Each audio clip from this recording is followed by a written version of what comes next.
ইনশাআল্লাহ এরকম লাগছে, এক রাকাত নামাজ পড়লে আল্লাহ রাস্তায়, এক রাকাত নামাজ পড়লে 49 কোটিরও নামাজের সব আল্লাহ তাআলা তার আমল নামায় দেয়।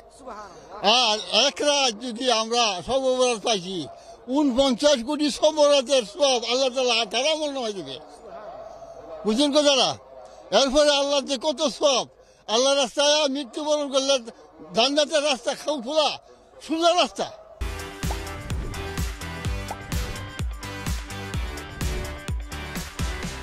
দিনের কাজ শিখলাম, আদব কায়দব শিখলাম, অনেক কিছু শিখলাম। নামাজ টামাজ শিখলাম, নামাজ কালাম শিখলাম, সব কিছুই আমরা দিনের কাজের জন্য সব কিছু শিখলাম, আইলাম। সবচেয়ে বড় বিষয় হচ্ছে কি উম্মতের মধ্যে মহব্বত তৈরি করা। এই মহব্বতের সাথে সবাই মিলেমিশে দিনের যে প্রত্যেকটা হুকুমগুলো আছে এগুলো বাস্তবায়নের চেষ্টা করা।